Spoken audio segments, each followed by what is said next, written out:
Literally just guessed. Topic that was tested heavier than I expected. I used way more resources. Noodle-like. That's a waste of time. In this video, I'm going to talk about what I got on step 2, how I studied for it throughout the year and during dedicated, and how I reviewed those subjects that were my weak points. I'm Emily, I'm a 4th year medical student, and this is Med Monologues.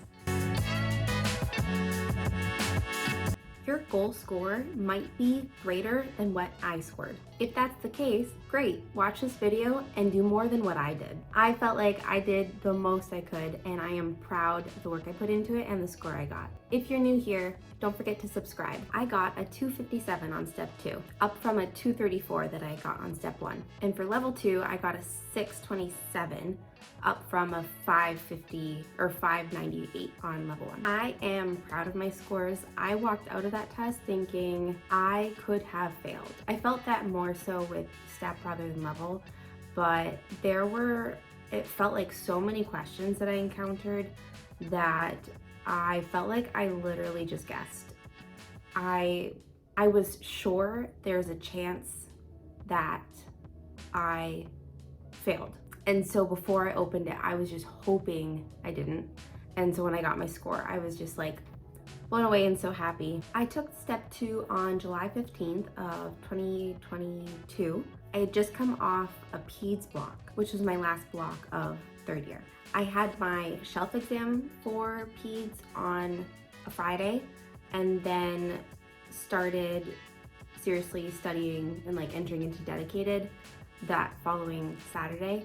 My step 2 exam was 3 weeks from my PEDS shelf or COMAT. So I had around 3 weeks of dedicated. After step 2, I went on vacation and I got back and had 4 days to study for level 2.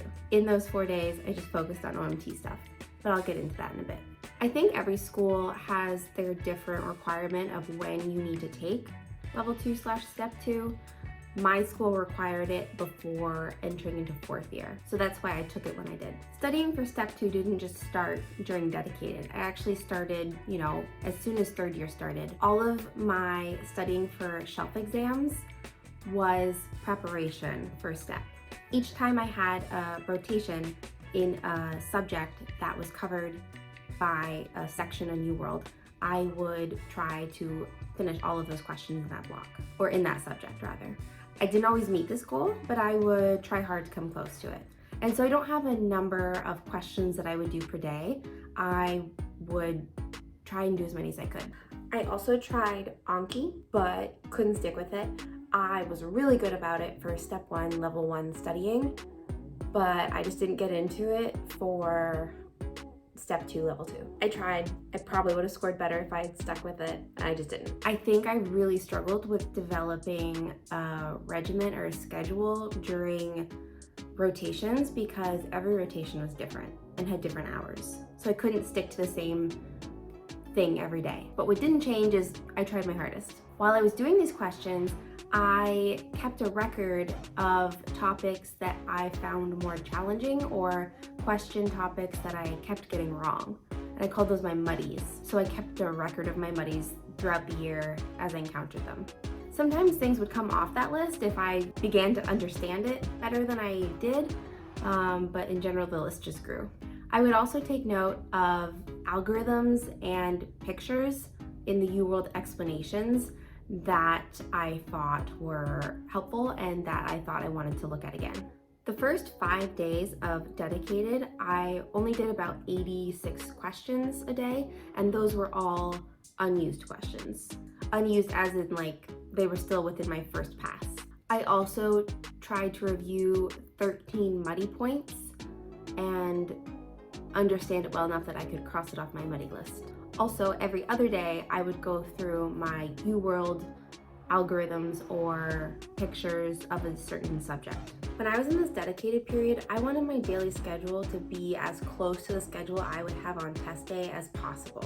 I just wanted to prepare myself the best that I possibly could. So each day, I would wake up at 6, and it was probably more like 6:15, and have coffee and breakfast, and be ready to start questions by 7. From 7 to 11:30, I would do questions with a goal of doing 60 questions. From 11:30 to 12, I would have lunch. From 12 to 4, I would do more questions with the goal of doing about 50 questions, and then I'd head out on a run. I blocked off 4 to 5 to run and shower. From 5 to 8, I would use that time to review Muddies and also review the UWorld notes of pictures and algorithms. And then 8 on, I would try and just relax, but that usually didn't happen. I would usually still be reviewing Muddies. Prior to Dedicated, it wouldn't be that unusual for me to have an afternoon coffee like around lunchtime, but I didn't do that during my Dedicated because I didn't want to crave caffeine in the middle of the day when I knew I wasn't gonna have it. Guess I could have packed it maybe for test day. I just didn't want to need it. I also wanted to work out closer to the end of the day so that I wouldn't be craving that or feel sluggish or something because I wasn't able to work out on test day. To review Muddies, I used a variety of resources. I kind of just used whatever worked for me for that topic. I would often go to Amboss to read about the topic if I felt like I didn't have a good understanding, but I more so used Amboss for their question bank. So if I wanted more targeted questions for immunodeficiencies because that was a muddy point, I would search that and then click on the top corner for QBank just related to that topic. I wouldn't necessarily do all of the questions that they offered. I just did them enough till I felt comfortable with it. Amboss was great because they have a function where it points out the keywords or the important parts of a question that should stand out to you. So if you're really uncomfortable with a topic, it helps you to recognize what you should be picking up on. It helps you get rid of the extra noise in a vignette and zero in on what's important and help you with pattern recognition. So I like that Amboss had this function that I could do extra questions on topics that weren't my strong points. Sometimes I would review via using Sketchy, but I wouldn't watch the whole video because I watched all the videos for step 1 prep. Usually I could just look at a picture and have that jog my memory enough to where I would feel comfortable again. One of my other favorite resources is Dirty Medicine. It used to be called Dirty USMLE. He does a great job summarizing topics that I found confusing and coming up with fun ways to remember them. And then every time I studied a Muddy, I tried to make a flashcard for it. I started out with just a couple and I stuck it on my wall, and I thought it was just gonna be a couple things that I found particularly challenging, but I kind of liked this way of studying, creating a visual aid or trying to summarize it into just like a couple key points for the sake of a card helped me remember it better. I'm a very visual learner. So I guess I was kind of creating my own sketchy images or associations. So for example, I struggled with remembering the difference between polymyositis and polymyalgia rheumatica. And so I drew this little picture of polymyositis having like a bowl of noodles because I thought that this kind of looked like muscle tissue. That's how I remembered myositis, muscle. And then I drew it in a polka dot bowl to kind of demonstrate that it's intrafascicular. I think it's the T cells that are intrafascicular. I don't remember. And then polymyositis is associated with weakness instead of stiffness. So that's something I had trouble remember. So the bowl of noodles to me meant like weakness, noodle-like. And then rheumatica is stiffness, so I drew a tin man because stiff. Another more simple example is I wanted to remember the association of the keyword dramatic display and histrionic. So I drew this, the drama faces thing, and histrionic is like a scroll, I don't know, history. I don't know, made sense to me. It doesn't have to make sense. It just has to make enough sense and create an association. I have all of the note cards that I drew in this book because I have trouble letting go. And I'm worried that one day I'm gonna be like, oh, what was that again? How did I draw that? But I have them still. Like I said, I'm a very visual learner. I think a huge difference between step 1 and step 2 studying is that I use way more resources in studying for step 1. A lot of my resources for step one were like learning content, like Boards and Beyond was my go-to. And then when I got to step two studying, when shelf studying even before that, I tried to use content review stuff, but I quickly learned that that's a waste of time because step two is different in that you're not learning a bunch of whole information the same way you were for step one. You are applying it. And so there's not nearly as much content learning that you need to do. So I used far fewer resources and that made me feel uneasy at first. But just know that it's normal. You're not missing anything if you're only using a couple things. There's just also not enough time to go over stuff that you already know.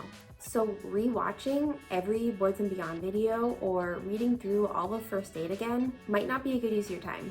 That's why I liked that I recorded my muddies, because then I could focus my attention on those instead of the stuff I already know. So I tried to use online med-ed at the start of my third year. I tried to watch however many videos a day, thinking that I needed a resource to cover content for me. And I know that online med-ed works for some people, but I just didn't jive with it. I didn't like how many acronyms he used. And I found that when I went back to review the resource by just like looking at the algorithm he had drawn out, I couldn't remember what things stood for. And so it was kind of a waste of time because I had to like go back and watch that part of it again. I even bought the book and like put little tabs on it too, which is probably the most time I spent with this book. The book is good because it, you know, has all the screen grabs of what he draws out, but I just never used it. Something else I tried that I didn't use was the first aid book for step two. It's just missing information that you need for step two. And a lot of step two is kind of going over step one stuff. So I honestly use my step one first aid book way more than I did my step two book. So don't get rid of your step one first aid. Like I said, I used step one first aid so much more. This poor thing is holding on for dear life. It's seen some things, it's been through some things, and it was just another resource I used to go over muddies when I wanted to go back to something I learned for step one.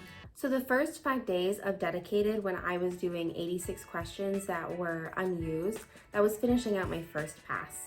And I did it random, but it was largely medicine questions with some OBGYN because that's just what I had left over.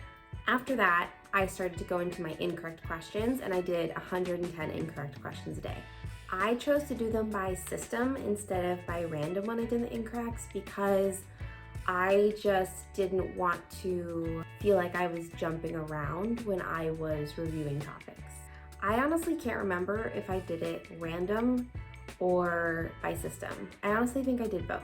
I think there are some people that think that a second pass isn't as good as the first because you've seen the questions so you know them already. I didn't think this to be true. It had been long enough since doing some of the questions. Like I started the questions, you know, beginning of my third year. I started some medicine questions. And so it had been a long time since I'd seen them. So I didn't feel like it was ruining the question for me. Even if I recognized a question, I wasn't bothered by the fact that I was seeing it again because I think a lot of question practice is pattern recognition. So I still found value in doing a second pass through my incorrect questions.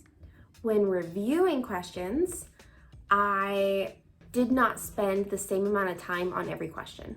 If I knew a question well and I was confident in my answer and the answer was right, I wouldn't necessarily spend any time on that question reviewing the explanation. I just don't think there's enough time to review this stuff you know well. But I would certainly spend more time on the questions I did not know well. When I encountered a question too, I tried to treat it like I would never see it again. I wasn't sure I was going to get through all the questions I wanted to, and I didn't want to rely on seeing something again. So study it purposefully and try and commit it to memory. I started out doing questions on tutor mode because I didn't want there to be a significant amount of time between when I read the question and then answered it and then when I reviewed the explanation, because I didn't want to reread the vignette and try and jog my memory. But in my effort to practice in a situation that is as close to test day as possible, I figured I should actually do it on quiz mode or test mode or whatever it's called instead.